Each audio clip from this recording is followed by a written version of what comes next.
Hello friends, अभी हाल ही में एक रिपोर्ट आई है जिससे ये पता लगा है कि अभी कुछ दिनों पहले जो तालिबान की सरकार बनी है उसके अंदर जो सुप्रीम लीडर बनाया गया था वो बनाया गया था हिब्तुल्लाह अखुंज़ादा को। वहीं उसके अंदर जो डेप्यूटी पीएम बनाया गया था वो बनाया गया था मुल्ला गनी बरादर को। तो अभी हाल ही में ब्रिटेन की एक रिपोर्ट आई है जिसका नाम है द स्पेक्टेटर। तो उस रिपोर्ट के अंदर ऐसा कहा गया है कि जो इनके सुप्रीम लीडर थे हिब्तुल्लाह अखुंज़ादा और जो इनके डेप्यूटी पीएम थे मुल्ला गनी बरादर, ये दोनों हक्कानी नेटवर्क के द्वारा मारे जा चुके हैं। तो बोले ये तो दोनों तालिबान का ही हिस्सा हुआ करते थे। देखो ये चीज मैं आप लोगों को बताऊं कि 15 अगस्त जिस दिन तालिबान ने काबुल पे कब्जा किया था उसके बाद लगभग 7 सितंबर को जाके तालिबान की सरकार बनी थी अफगानिस्तान के अंदर। इतने दिन तक इन लोगों ने सरकार क्यों नहीं बनाई थी? इसके पीछे का रीजन था कि ये लोग किसको अपना लीडर बनाना चाहते हैं, यानी कि कौन ज्यादा एक्सट्रीमिस्ट होगा। क्योंकि तालिबान के जो कुछ लोग थे वो ये चाहते थे कि तालिबान का जो लीडर बने वो एक एक्सट्रीमिस्ट बंदा बने, ना कि मतलब कोई ऐसा जिसने मतलब कोई पीस ट्रीटी कराई हो, जैसे कि मुल्ला गनी बरादर।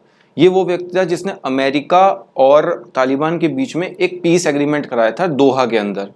वहीं तालिबान के लोग ये नहीं चाहते थे कि ये बंदा एक तरीके से अमेरिका का पपिट बन सकता है आने वाले टाइम में, तो क्यों ना किसी एक्सट्रीमिस्ट बंदे को बनाए।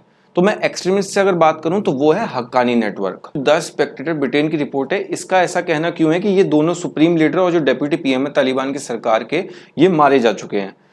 इसके पीछे का रीजन ये बनता है कि अभी हाल ही में जब से इनकी सरकार बनी है उसके बाद एक बार भी जो मुल्ला गनी बरादर हैं, जिनको टाइम्स की 100 मोस्ट इन्फ्लुएंसर्स की लिस्ट में डाला गया है, वो दिखाई नहीं दिए हैं।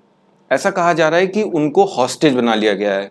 वहीं जो अखुंज़ादा हैं, जो इनके सुप्रीम लीडर बनाए गए हैं तालिबान की कैबिनेट के अंदर, वो तो जब से सुप्रीम लीडर बने उस दिन के बाद से वो दिखाई ही नहीं दिए हैं। उनकी सिर्फ एक ऑडियो आई थी जिसमें ऐसा कहा जा रहा है कि उस ऑडियो में जो आवाज है वो उनके सुप्रीम लीडर की है ही नहीं। तो आखिरकार ये दोनों ग्रुप आपस में लड़ क्यों लिए, मतलब एक तालिबान के अंदर ही अलग अलग ग्रुप के लोग क्यों लड़ रहे हैं? इसके पीछे का जो मेन रीजन है वो है कि जो तालिबान के जो एक्सट्रीमिस्ट ग्रुप हैं वो ये बिल्कुल नहीं चाहते कि तालिबान के अंदर कोई ऐसा बंदा भर्ती हो जो कि नॉन तालिबान हो या फिर कोई ट्राइबल हो। वहीं दूसरी तरफ जो हिब्तुल्लाह अखुंज़ादा और मुल्ला गनी बरादर हैं, ये लोग ये चाहते थे कि अफगानिस्तान को या फिर तालिबान की सरकार को आसपास के देश और पूरी दुनिया के देश मान्यता दें। इस वजह से वो लोग ये चाहते थे कि जो अफगानिस्तान के अंदर जो ट्राइबल्स हैं या फिर डिफरेंट कम्युनिटीज के लोग हैं या फिर जो लोग तालिबान से लिंक ही नहीं रखते हैं लेकिन अफगानिस्तान के अंदर वो रहते हैं, तो उनको भी जो तालिबान की सरकार है, जो कैबिनेट है, उसके अंदर एक पोस्ट दी जाए या फिर उनको उसके अंदर एक पद दिया जाए। लेकिन इस चीज के बिल्कुल खिलाफ थे हक्कानी नेटवर्क के लोग। अगर मैं हक्कानी नेटवर्क की बात करूं तो हक्कानी नेटवर्क में बेसिकली दो नाम सबसे ज्यादा चर्चित हैं। इसमें पहला नाम आता है जलालुद्दीन हक्कानी और वहीं उनके बेटे का नाम आता है सिराजुद्दीन हक्कानी, जो बेसिकली काफी एक्सट्रीमिस्ट है और जितने भी हमले 2016 के बाद से तालिबान के द्वारा किए गए हैं तो उसमें मेन नाम हक्कानी नेटवर्क का ही आता है। तो अब मैं आप लोगों को बताता हूं कि मुल्ला गनी बरादर को और अखुंज़ादा की जो मौत हुई है इसके बाद सबसे ज्यादा किसको फायदा होने वाला है? तो वो फायदा होने वाला है पाकिस्तान को, क्योंकि पाकिस्तान के द्वारा ही जो तालिबान की सरकार बनवाई गई है उसके अंदर जो काबुल के अंदर बिठाया गया है सरकार में, वो बिठाया गया हक्कानी नेटवर्क का इंसान।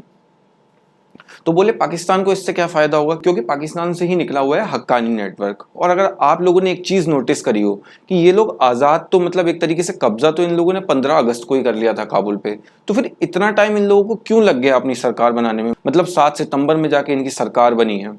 इसके पीछे का रीजन ये बनता है कि तालिबान में जब आपसी झड़प हो रही थी तो उसके बाद जैसे इंडिया की जो इंटेलिजेंस एजेंसी है जिसका नाम है रॉ, जिसे हम कहते हैं रिसर्च एनालिसिस विंग, उसी तरीके से जो पाकिस्तान की जो इंटेलिजेंस है उसका नाम है आईएसआई।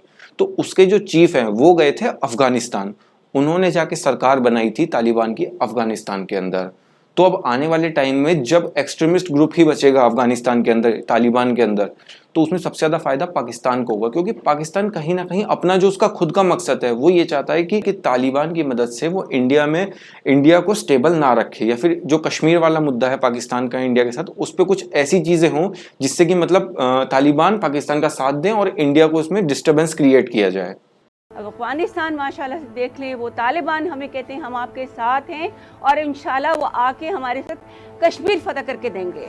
लेकिन अभी जो ये रिपोर्ट आई है ब्रिटेन की तरफ से द स्पेक्टेटर नाम से, सिर्फ उसने इस चीज को कंफर्म किया है, क्योंकि तालिबान की तरफ से इसके ऊपर कोई बयान नहीं आया है कि मतलब उनके सुप्रीम लीडर अभी इस दुनिया में हैं या फिर उनको टपका दिया गया है, या फिर जो उनके डेप्यूटी पीएम मुल्ला गनी बरादर वो इस दुनिया में हैं या फिर उनको भी उन्होंने टाटा बाय बाय कर दिया है। तो लास्ट में मैं सिर्फ इतना ही कहना चाहूंगा कि अब्राहम लिंकन की लोकतंत्र के लिए काफी सिंपल सी परिभाषा है कि जनता का जनता के लिए जनता के द्वारा किया गया शासन ही लोकतंत्र है। इसका सिंपल सा मतलब है कि जब भी कभी बंदूक तुक के नोक पे या फिर जनता के बिना कहीं सरकार आती है यहाँ पे या फिर सत्ता ली जाती है तो वहां पर सबसे ज्यादा अनस्टेबिलिटी देखी जाती है।